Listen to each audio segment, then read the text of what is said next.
பொறுப்பு துறப்பு.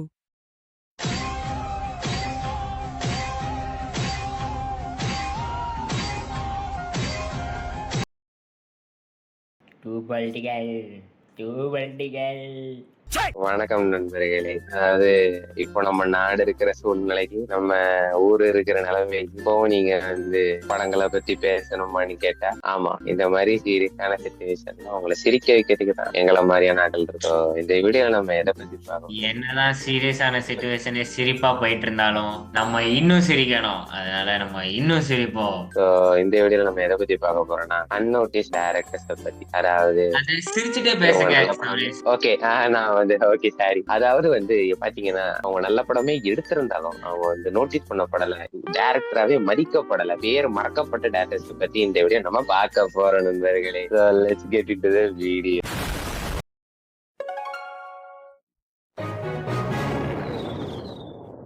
முதலாவதாக நம்ம அறிவழகன் வைத்து ஆரம்பிப்போம். கோலப்பன், உங்களுடைய கருத்துக்கள் அறிவழகனை பத்தி. அவருடைய முதல் படம் ஈரம், அதை பத்தி ஏதாவது கருத்துக்கள் சொல்லுங்க. ஆக்சுவலா ஈரம் படம் எனக்கு மறந்துட்டு இருந்தாலும் பார்த்த வரைக்கும் எனக்கு நல்ல பயம் இருக்கு. இல்ல எப்படி சொல்ல, ஆதி பெண் ஷெட்டி தானே? எஸ். அப்போ அந்த படம் பார்த்து உண்மையிலே பயந்தேன். இன்னொன்னு முக்கியமா அந்த குரூல இருந்து எல்லாமே ரொம்ப புதுசு. மனோஜ் பரமஹம்சா சினிமோட்டோகிராஃபருக்கு அதான் முத படம். தமனுக்கும் அதான் முத படம். இப்ப ஐம் நாட் ராங், தெரியல. தமன் தான் மியூசிக். தமன் மியூசிக் சூப்பரா இருக்கும். சினிமோட்டோகிராஃபி, லைட்டிங், கலர் பேலட், அந்த படம் ஃபுல்லாவே ப்ளூ கலர் பேலட்ல இருக்கும். ஈரம்னா தண்ணியை காமிச்சிட்டே இருப்பானுங்க. படம் ஃபுல்லா மழை பெஞ்சிக்கிட்டே இருக்கும், ஃபுல்லா ப்ளூவாவே இருக்கும் படம். ஸோ அதெல்லாம் சூப்பரா காமிச்சிருப்பாங்க. கதையும் நீங்க எடுத்துக்கிட்டீங்கன்னா, இப்போ கோலப்பன் சொன்ன மாதிரி அந்த ஹாரர் எலிமெண்ட்டை அந்த டைம்ல இருந்து இப்போ வரைக்குமே ஒரு வித்தியாசமான ஹாரர் படம் தமிழ்ல எடுத்துக்கிட்டா முக்கியமான படமா ஈரம் படம். அதாவது தண்ணியில பேய் வர்றதுலாம் ரொம்ப சூப்பரா எடுத்திருந்தாரு. அப்ப இன்னொரு ஹாரர் படம் எடுத்தாரு, ஆனா அதை பத்தி யாரும் பேசல. ஸோ அதுக்கு வருவோம். ஏகே, உங்களுக்கு ஈரம் பத்தின கருத்துக்கள்? ஈரம், அதாவது ஈரம் எப்படின்னா நான் தெரியாம விஜய் டிவில போட்டாங்க. நான் ஈரம் ஓகே பேய் படமா இருக்க வாய்ப்பு இல்லையே, நம்ம சித்து எல்லாம் வராரு, நோ இட்ஸ் நாட் அ பேய் படம் அப்படின்னு போய் உட்காந்து பார்க்க உட்காந்தேன். ஆனா ட்ராமடைஸ் ஆகி, அவன் பேர் என்ன ப்ரோ, அவன் பேர் என்ன, சித்துவாச், என் பேர் என்னது, சித்து, ஆதி பெண் ஷெட்டி. ஐயோ ஹீரோ ஆதி, அவன் பேர் ஆதி, நிக்கி கல்ராணி புருஷன். அவன் பேர் அதான் அது தெரியும் எனக்கு. நிக்கி கலராணி எல்லாம் தெரியும். எனக்கு தெரியும்.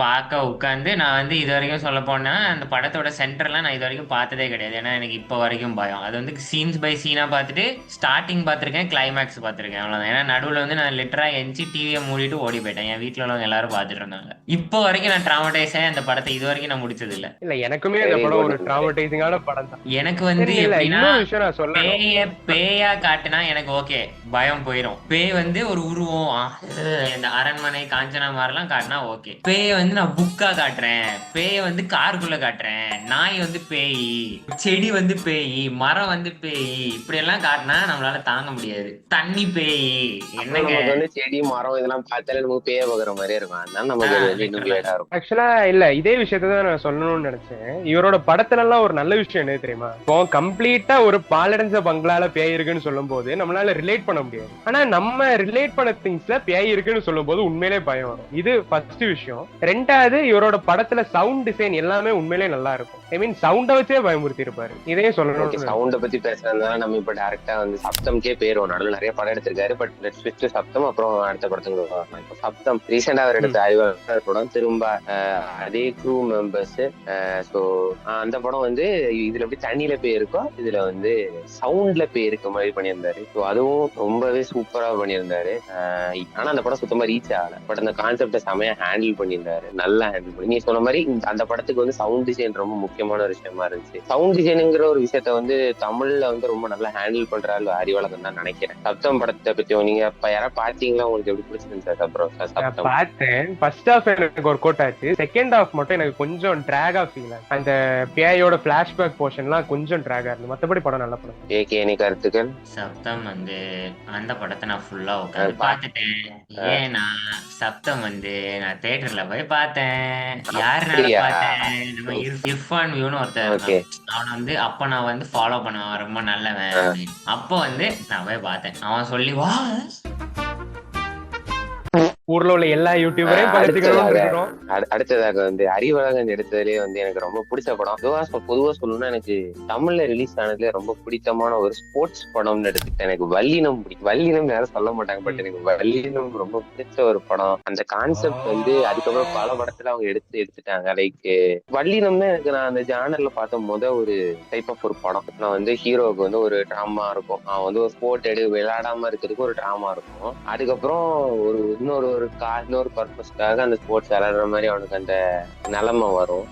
அதுவும் ஆகாதவங்க கூட சேர்ந்து விளையாடுற மாதிரி வரும், ஆகாதவங்க கூட ஒரே டீம்ல இருந்து விளையாடுற மாதிரி வரும். அப்படி விளையாடி கடைசியில ஜெயிப்பான். இவ்வளவு ஸ்ட்ரகிள்ஸ் தாண்டி கனெக்ட் பண்ண முடியும் நம்மளால அந்த படத்துக்கு கூட. ஸ்போர்ட்ஸ் படங்கள்னா கனெக்ட் பண்ண முடியாத தவிர்த்து நம்மளால கனெக்ட் பண்ணக்கூடிய ஒரு ஸ்போர்ட்ஸ் படமா இருந்தது. பாஸ்கெட் பால் ஒரு ஸ்போர்ட்டா எடுத்து வல்லினம் படம் செமையா ஹேண்ட்ஸ் பண்ணியிருந்தாங்க. முக்கியமா அந்த ஒரு டைலாக் ஒரு பிடிச்ச பிளேயர் யாரு, அது நிறைய பேர் ரீல்ஸ் பார்த்திருப்பீங்க, ஒரு படமே பார்த்து சீன் ரீல்ஸ் பார்த்திருப்பீங்க. பிடிச்ச ஸ்போர்ட்ஸ் மீடியா எல்லாரும் பாஸ்கெட் பால்ல உள்ள பிளேயர்ஸா சொல்லுவாங்க. நகுல் மட்டும் சச்சின் பிடிக்கும் சொல்லுவாங்க. பிளேயர்ஸ் எந்த ஸ்போர்ட்டோட பிளேயர் சொல்றோம்னு பிரச்சனை இல்லை, அவங்களோட பர்சனாலிட்டியை நம்ம எடுத்துக்கணும் அப்படின்னு சொல்லுவோம். ஸோ அதுதான் அந்த மாதிரி நிறைய நல்ல விஷயங்கள் இருக்கிற ஒரு படம். இதுல இந்த ப்ளூ கலர் டோன் மெயின்டைன், அந்த வார்ம் கோல்டு கலர் டோனை நல்லா ஹேண்டில் பண்ணிருந்தாரு அறிவழகன். சோயா, உங்களுக்கு எனி கருத்துக்களை about that மூவி? நான் வல்லினம் பார்த்தது இல்ல, ஆனா ஒரே ஒரு விஷயத்துக்கு மட்டும் அப்ரிஷியேட் பண்ணும், பாஸ்கெட் பால ஒரு ஸ்போர்ட்ஸா மதிச்சது. பொதுவா தமிழ் சினிமாலே பாஸ்கெட் பாலை பத்தி வந்த ஒரே படம் இதுதான் நினைக்கிறேன். அந்த ஒரு இதுக்கே அப்ரிஷியேட் பண்ணுவோம் எனக்கு தெரிஞ்ச வரைக்கும். வேற வந்து த்ரில்லர், நம்ம தலைவர் வந்து த்ரில்லர்ல தான் பேர் போனவர். ஸ்போர்ட்ஸ் டிராமாவை தவிர்த்து த்ரில்லர்ல வந்து குற்றம் 23 வேற எடுத்திருக்காரு. அப்புறம் 6வது சினம் எடுத்திருக்காரு. 6வது சினம் அது ஒரு ரீமேக், மெமரிஸோட ஆமா, ஆனா வந்து அது நல்லாவே எடுத்திருப்பாரு. குற்றம் 23 நான் வந்து தேய பார்த்த படம், வீத்திரையில போட்டு அறுத்து விட்ட ஒரு படம். ஸோ அறிவழகன் படம் வந்து நம்ம பேசிக்கா சொல்ல போனோம்னா அவரோட படம் வந்து ரீவாட்ச் வேல்டு ரொம்ப அதிகம். எல்லா படத்தையும் நீங்க 100 தடவை கூட உட்கார்ந்து பார்க்கலாம், உங்களுக்கு சலிக்காது. அப்படிப்பட்ட ஒரு படங்கள் எடுக்க ஒரு டேரக்டர். பட் அவருக்கு வந்து அந்த ரெகக்னேஷன் கிடைக்கலன்னு நம்புறோம். ஸோ நம்ம இப்ப அடுத்த டேரக்டருக்கு போவோம். எஸ் மணிகண்டன். உங்களுக்கு எல்லாருக்கும் தெரியும், அவரோட நேஷனல் அவார்டை திருட்டு போனாலும், அவர் வீடே திருடிட்டு போனாலும் வந்து நேஷனல் அவார்டை தொங்க போட்டு இது உங்களோட கிரையா, உங்களுக்கு கிடைச்ச பரிசையா, நாங்க இதை வந்து திருட மாட்டோம் அப்படி சொல்லிட்டு எழுதி வச்சுட்டுலாம் போனாங்க. ஸோ எஸ் மணிகண்டன் எடுத்துக்கிட்டா அவர் எடுத்த காக்கா முட்டையா இருக்கட்டும், ஆண்டவன் கட்டளையா இருக்கட்டும், கடைசியா வந்த கடைசி விவசாயியா இருக்கட்டும், இந்த படங்கள்லாம் வந்து கோட் படங்கள். முக்கியமா இந்த கடைசி விவசாயி எல்லாருமே பேசினாங்க. பட் ரிலீஸ் ஆன டைம்ல பேசினாலும் ரிலீஸ் ஆகி முடிஞ்சதுக்கு அப்புறம் பேசினாங்க. ஆண்டவன் கட்டளை வந்து எனக்கு தெரிஞ்சு யாருமே அவ்வளவு பேசாத ஒரு படமா இருக்கு இப்போ வரைக்கும். அந்த படத்துல வந்து ஈழம் பிரச்சனையா இருக்கட்டும், அந்த லேயர்ஸ் இருக்குல்ல, ஈழம் பிரச்சனை, உமன் எம்பவர்மெண்ட் பற்றி காட்டுறது, ஒரு லேயரையும் சூப்பரா ஹேண்டில் பண்ணிருப்பாங்க. எனக்கு ஆண்டவன் கட்டளை தான் அவர் எடுத்த படங்களே வந்து ரொம்ப ஃபேவரட்டான ஒரு படம். அந்த காந்தி கேரக்டர், விஜய் சேதுபதி அந்த காந்தி கேரக்டரை வடிவமைச்ச விதம், அதுல இருக்கிற ஐரணி, அந்த கேரக்டர்ல இருக்கிற ஐரணி சூப்பர் ஹேண்டில் பண்ணிருக்காரு. ஸோ எனக்கு கருத்துக்களை போட்டு டெஸ்ட் பண்ணிக்கிறேன். கடைசி விவசாயி தான் அவர் எடுத்ததுல எனக்கு ஃபேவரட் படம். ஐ மீன் அந்த ஒரு படத்துல ஒவ்வொரு சீனுமே ரசிச்சு பார்த்தேன், அவ்வளவு நல்லா இருந்து. அந்த தாத்தா வந்து இந்த வீட்டுல எல்லாம் வெளியே ஒரு திருஷ்டி மாதிரி நம்ம தொங்க போடுவோம்ல, அதை பாம்பு கடிக்கின்னு அவர் யூஸ் பண்றது, வேற இந்த சட்டுலா அரசியல ஒரு 4-5 குத்தி இருப்பாங்க. இந்த பில்கேட்ஸ் கமர்ஷியல் லேண்ட் எல்லாம், ஃபார்மிங் ப்ராப்பர்ட்டி எல்லாம் வாங்குதுன்னு சொல்றது, இந்த மாதிரி ரொம்ப நல்லா இருக்கு. ஐ மீன் ரொம்ப உலக அரசியலா இருக்கட்டும், இல்ல இங்க நடக்கிற அரசியலா இருக்கட்டும், அந்த ஒரு தரப்பை அஃபெக்ட் பண்ணாம, ஆனா அந்த அரசியலை பத்தி புரிதலும் உங்களுக்கு கொண்டு வரது மாதிரி எடுத்திருப்பாரு. அது உண்மையிலே எனக்கு பிடிச்சிருக்கு. ஆக்சுவலா மத்த 2 படத்துலயுமே அந்த விஷயம் இருந்துன்னு நினைக்கிறேன். காகமுடலையும் சரி, ஆண்டவன் கட்டளையும் சரி, நீ சொன்ன மாதிரி அந்த உலக அரசியல வந்து எவ்வளவு கிரவுண்டடா உங்களால பேச முடியுமோ, சாமானிய மக்களுக்கு புரியுற மாதிரி ரொம்ப அருமையா அவரோட படம் முடியும். ஏகே இனி கருத்துக்களை போட்டு எஸ் மணிகண்டன் அவர் எம் மணிகண்டன் தானே? இல்ல எஸ் மணிகண்டன், அவர் பேரு எம் மணிகண்டன் இல்ல எம் மணிகண்டன் ஒரு டைரக்டர் உண்டு, ஆனா அது தெலுங்கு டைரக்டர். கடைசி விவசாயியோ எனக்கு மண்டை வலிக்குது. ஓ ஷிட், ஆமா M Manikandan. Sorry M Manikandan. எனக்கு இன்னொரு படமும் நான் பாத்திருக்கேன். அது படத்துக்கு பேர் தான் வந்து குற்றமே தண்டனை வந்து ஒரு சூப்பரான ஒரு படம். ஸ்டார்டிங்ல இருந்து எண்டிங் வரைக்கும், அதாவது எப்படின்னா அந்த இது ஃபுல்லா, அதாவது ஒரு மனிதனோட தன்னுடைய தனிப்பட்ட கிரீட் வந்து ஒரு மனிதனை எந்த எக்ஸ்டிங்ல கூட்டு போய் எங்க கீழே சொருவி விடும் அப்படின்னு வந்து அந்த இதுல அப்படி ஸ்டெப் பை ஸ்டெப் காட்டியிருப்பாங்க. கிரீட் 1 லெவல் 1 அப்படின்னு ஒண்ணு, அடுத்தது கிரீட் லெவல் 2. கிளைமேக்ஸ்லாம் நமக்கு பார்க்கும்போது நான் தப்பு பண்ண அதுக்காக கடைசியில வந்து திரும்ப ஆரம்பிச்ச இடத்துக்கே வந்து நிக்கிறேடாம வரும். அதாவது எப்படின்னா ஒன்னு என்னன்னு தெரிஞ்சுக்கிட்டு உள்ள போனேன். அதாவது எப்படின்னா இதுல வந்து அவனுக்கு ஒரு டிசீஸ் இருக்கும், தலைவனுக்குள்ள டிசீஸ் வந்து கியூரே கிடையாது. ஆனா படம் ஃபுல்லா வந்து அந்த கியூர் இல்லாத டிசீஸுக்கு தான் அவன் போராடி எல்லாருக்கிட்டையும் காசு ஏமாத்திட்டு இருப்பான். காசு ஏமாத்துறதை விட நிறைய தப்பு பண்ணுவான். அவன் ரொம்ப நல்லவனா இருப்பான், இருந்தாலும் இது சரியாகணுமே நிறைய தப்பு பண்ணுவான். சோ நீ வந்து எதுக்காக தப்பு பண்றலாம் இது இல்ல, தப்பு பண்றியா உனக்கு அதுக்கான தண்டனை கிடைக்கும் அவன். அந்த மாதிரி பிலாசபிக்கலா நிறைய விஷயங்கள் அந்த படத்துல ஹேண்டில் பண்ணிருப்பாங்க. மோஸ்ட்லி மணிகண்டன் படம் எல்லாத்துலயுமே பிலாசபி கண்டிப்பா ஹேண்டில் பண்ணுவாங்க. ஸோ ஒரு யூனிக்கான ஒரு டேரக்டர், நல்ல டேரக்டர். அவர் கடைசியா எடுத்த காட்டான் மட்டும் எனக்கு அவ்வளவு ஒர்க் ஆகல. சீரீஸ் காட்டான் ப்ரொடக்ஷன் கேவலமா இருந்தனால என்னால வந்து தெரியல, எனக்கு பெருசா ஒர்க் ஆகல. மற்றபடி எல்லாமே அருமையா படங்கள் வந்து எல்லாமே மஜாவா எடுத்திருந்தாரு. So M Manikandan. ஸோ நான் இனிஷியல் மாற்றி சொல்லிட்டேன், மன்னிச்சு. அடுத்த டேரக்டருக்கு போவோம். ஸோ வந்து அஸ்வின் சரவணன். அதாவது நம்ம தமிழ் இண்டஸ்ட்ரியில வந்து ஹாரர் மூவிஸ் வந்து காஞ்சனா அண்ட் அரண்மனை எக்ஸ்ப்ளாய்ட் பண்ணதுக்கு அப்புறம் நல்ல ஹாரர் மூவிஸ் பார்த்தா பயம் வர மாதிரி ஹாரர் மூவிஸ் எடுத்த டேரக்டர்ஸ் எத்தனை பேரும் தெரியல. டேரக்டர்ஸ் ஸ்டாண்ட் ஆகி நிக்கிறாங்கன்னு கேட்டா தெரியல. ஸோ அப்படி ஒரு டேரக்டர் வந்து ஒரு 3 நல்ல பேய் படங்கள் எடுத்து, சரி 3வது படம் அவ்வளவு ஒர்க் ஆகல, பட் 2 நல்ல பேய் படங்கள் எடுத்து நிக்கிறாருன்னா எனக்கு தெரிஞ்சது அஸ்வின் சரவணன் தான். எனக்கு இவரை திரும்ப ரிமைண்ட் பண்ணி விட்டது வந்து இப்ப ரீசெண்டா அப்சஷன் படத்துக்கு வந்து ரணக் மங்கோட்டில் கூட ஒரு பாட்காஸ்ட் நியூஸ். ஸோ அதை பார்த்தா இப்படி ஒரு ஆள் இருக்காருல அப்படின்னு சொல்லிட்டு எனக்கு திரும்பினாச்சு. ஸோ அவரோட படம் மாயாவா இருக்கட்டும், கேம் ஓவரா இருக்கட்டும், கனெக்டா இருக்கட்டும், 3மே வந்து ஹாரர். எப்படி வந்து நம்ம வந்து மலையாளத்துல வந்து ராகுல் சாதாசிவனை பேசுறோமோ அப்படி இவரையும் பேச வேண்டிய ஒரு ஆள் தான். ஆனா வந்து தமிழ் இண்டஸ்ட்ரியில நம்ம மதிக்கிற என்ன பண்ண சொல்றீங்க, உமன் சென்ட்ரிக்கா 3 படமும் எடுத்துட்டாரு. 3மே நல்ல படமா இருந்தாலும் பெருசா பேசப்படல. ஸோ மலையாளத்துல பீ படம் எடுத்தா கூட நம்ம அதை வந்து போட்டு அடிப்போமே ஜாலியா, super Malayalam cinema, Malayalam cinema அப்படின்னு வந்துருவோம் நம்ம. கோலப்பன் எனி கருத்தா boat Maya, Ashwin Saravanan. Game over. I have கருத்தா போட் கேம் ஓவர். மாயால எனக்கு பிடிச்ச ஒரே ஒரு விஷயம் என்ன தெரியுமா, தமிழ் பேய் படத்துல பிளாஷ்பேக் பார்த்து நான் ரொம்ப அழுத்து போயிருந்தேன். இப்போ ஒரு பேய்னாலே அது ஒரு நெகட்டிவ் என்டிட்டி தான், அதுக்கு ஒரு பிளாஷ்பேக் வச்சு அது இல்லப்பா அது நல்லது சென்டிமெண்ட் பாவம் அந்த நினைச்சு எக்ஸாக்ட்லி எனக்கு அந்த மாதிரி காட்டுறது அந்த ஒட்டுமொத்த ஸ்டோரியுமே டீக்ரேட் பண்ணது மாதிரி எனக்கு தோணும். இந்த மாயால ஒரு நல்ல விஷயம் என்னதுன்னா அந்த பேயோட பிளாஷ்பேக்கே ஒழுங்கா காட்டியிருக்க மாட்டாங்க. அந்த விஷயம் எனக்கு உண்மையிலே ரொம்ப பிடிச்சிருக்கு. அது உண்மையிலே ஒரு நல்ல அட்டெம்ப்ட். தமிழ் சினிமால பிளாஷ்பேக் வச்சு மட்டும்தான் பேய் படம் ஓடுவான்னு நினைச்சிட்டு இருந்தப்போ ஒரு பிளாஷ்பேக்கே ஒழுங்கா காட்டாம ஒரு ஒட்டுமொத்த பேய் படமே ஃபுல் பண்ணது உண்மையிலே எனக்கு பிடிச்சிருக்கு. ஹாரர் எலிமெண்ட்டை வந்து ஜம்ப் ஸ்கேர் மட்டுமே ஓட்டாம அவங்க சும்மா நடந்தாலே நமக்கு வந்து பயம் வர்றதெல்லாம் வந்து காட்டுறது வந்து ரொம்ப அருமையா ஹேண்டில் பண்ணிருக்காங்க. எனக்கு வந்து ஆனா எனக்கு ஃபேவரட் வந்து கேம் ஓவர் தான். எனக்கு வந்து ஆனா ஏன் வந்து பெருசா இதாவலன்னு தெரியல, பூம் ஆகலன்னு தெரியல. பட் ஃபேண்டசி எலிமெண்ட் வந்து ஹாரர் கூட மேட்ச் பண்ணி அந்த கேம் ஓவருங்கிற டைட்டிலுக்கு ஏற்ற மாதிரி சூப்பரா ப்ரெசென்ட் பண்ணியிருப்பாரு. அது ஹாரர்னு சொல்றது த்ரில்லர்னு சொல்லலாம். த்ரில்லர் சூப்பர் நேச்சுரல் சம்திங் அப்படி சொல்லலாம். அவளுக்கு வந்து 3 லைஃப் கிடைக்கும். அவளுக்கு ஏற்கனவே ஒரு ட்ராமா இருக்கும். அந்த ட்ராமானால இந்த 3 லைஃப் கிடைக்கும். அவளுக்கு ஒரு பிரச்சனை வரும். அவளை கொல்ல ஒரு 3 பேர் வருவாங்க.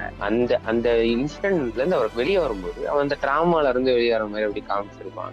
இன்னொன்னு வந்து அந்த படம் எனக்கு எப்போ வந்து ஒரு பயம் கொடுக்க ஆரம்பிச்சு, அந்த வில்லனோட என்ட்ரி வரும். 3 பேரும் வந்து முகமுடிய போட்டுக்குன்னு ஒரு மாதிரி ஃபுல் இதெல்லாம் போட்டு வருவானுங்க. அவனுங்களுக்கு ஒரு மாதிரி ஒரு எப்படி ஒரு பேரனார்மல் ஆக்டிவிட்டிக்கு ஒரு ஃபுட்டேஜ் மாதிரி ஒன்று போடுவாங்க. அந்த மாதிரி ஒரு ஃபுட்டேஜ் போடுவானுங்க. முதல்ல ஒரு பொண்ணை போய் போட்டு தள்ளுற ஃபுட்டேஜ் போடுவானுங்க.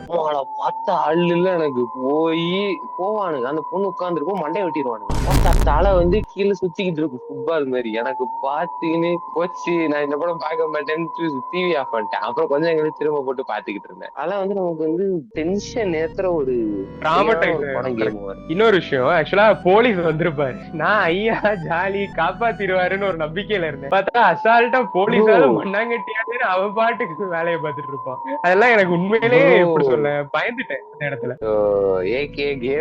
கேம் ஓவர் பாத்திருக்கீங்களா? கேம் ஓவர் பத்தின கேம் ஓவர் படமும் அதே மாதிரி Vijay TV, thank you Vijay TV, ஒரு 15 வாட்டி 45 வாட்டி பாத்திருக்கேன். அதாவது எனக்கு அது பேய் படம் மாதிரி ஃபீல் ஆகல, ஒரு த்ரில்லர் படம் மாதிரி ஃபீல் ஆச்சு. த்ரில்லருங்கிறது வேற, டென்ஷன் விட பயம் வரும். அதை ஹேண்டில் பண்ணும். பேய்லாம் ஒண்ணு கிடையாது. எனக்கு த்ரில்லு தான் வந்துச்சு, பயம் வரல. ஓகே, அடுத்ததாக வந்து கனெக்ட் வந்து எனக்கு லீஸ்டா ஒர்க்கான படம். இப்போ வந்து எப்படி வந்து ராகுல் சதாசிவனுக்கு டேசர் மாதிரி எனக்கு வந்து அஸ்வின் சரவணனுக்கு வந்து கனெக்ட் வச்சுப்பேன். அதுல வந்து வித்தியாசமா ஒண்ணு பண்ணிருப்பானுங்க. அதாவது கனெக்ட் எனக்கு ரொம்ப பயம் வந்துச்சு. ஏன்னா நயன்தாரா மூஞ்சியை பார்த்தாலே எனக்கு பயம் வரும். அதனால அந்த படத்துல கன்ஃபார்மா எனக்கு பயம் வந்துச்சு. அதாவது அந்த படத்தை வந்து ஓட்டி ஓட்டி பார்த்துட்டு இருந்தேன். நம்ம பயப்படக்கூடாது, நம்ம தைரியமான ஆள், we are man, I have a dick அப்படின்னு வந்து ஓட்டி ஓட்டி பார்த்த போது எனக்கு வந்து பயம் வந்த ஒரு படம் தான் கனெக்ட். ஆனா நிறைய பேருக்கு அந்த படம் பிடிக்கலன்னு எனக்கு இப்பதான் தெரியுது. ஆமா, அந்த படம் எனக்கு அவ்வளவா பயம் வரல. எனக்கு வந்து லைக் பயம் வரல மீன்ஸ் நீ வந்து பயத்தை வந்து ஹாரர் படத்துல நீ பயத்தை வந்து ஜம்ஸ்கேர்ங்கிறது ரிஃப்ளெக்ஸ் ப்ரோ. நீ ஜம்ஸ்கேர் பண்ணி ஒருத்தனை பயமுறுத்துறனா அது வந்து ஒண்ணுமா, அது வந்து நேச்சர், ஓகேவா? அப்போ நீ உன் படம் மூலியமா ஒருத்தனை பயமுறுத்தினாதான் அது ரியலான ஹாரர். கனெக்ட்ல வந்து இன்னொரு முக்கியமான விஷயம் என்ன பண்ணிருப்பாங்கன்னா, அந்த இன்டர்வல் இல்லாம வந்து படத்தை வந்து தியேட்டர்ல ரிலீஸ் பண்ணாங்க. நோ இன்டர்வல், ஃபக் இன்டர்வல் அப்படின்னு ரிலீஸ் பண்ணாங்க. ஒரே ஸ்டேஜ்ல படம் முடியும். ஏன்னா படமே 1.5 மணி நேரம் தான் நினைக்கிறேன். ஒரே ஸ்டேஜ்ல படம் முடியுற மாதிரி ஒரு விஷயத்த பண்ணாங்க. அந்த மாதிரியான கொஞ்சம் இன்ட்ரெஸ்டிங்கான விஷயங்கள் பண்ணி 3 படங்கள் எடுத்த அஸ்வின் சரவணன் ரொம்ப நன்றி. இந்த 3 டேரக்டர்ஸுமே பேசின, அறிவழகனா இருக்கும், அஸ்வின் சரவணனா இருக்கட்டும், மணிகரனா இருக்கட்டும், 3 பேருமே வந்து நிறைய படங்கள் எடுக்கணும். அவங்கள வந்து மக்கள் இன்னும் நல்லா ரெகனைஸ் பண்ணணும். எங்களை மாதிரி ஒரு 3 பேர் கட்ட கடைசியில வந்து அவங்கள பத்தி பேசுற மாதிரி இருக்கக்கூடாது. மக்கள் சோசியல் மீடியால அவங்கள கொண்டாடுற ஆட்களா இருக்கும். கீர்த்தீஸ்வரன் மாதிரி ஆட்களுக்கு எல்லாம் award, best debut director award கிடைக்கும் போது இவங்களுக்கு எல்லாம் அவார்டு எல்லாம் எதுக்கு கொடுக்கலன்னு எனக்கு தெரியல. அவார்ட்ஸ் பக் அவார்ட்ஸ் நேஷனல் அவார்ட்ஸுக்கு இங்க வந்து இது இல்ல. தேங்க்யூ ஃபார் வாட்சிங் திஸ் வீடியோ. இந்த வீடியோ உங்களுக்கு பிடிச்சிருந்தா லைக் பண்ணுங்க, ஷேர் பண்ணுங்க, கமெண்ட் பண்ணுங்க. உங்களிடம் விடைபெறுவது நான் உங்கள் சௌரேஷ் கோலப்பன்.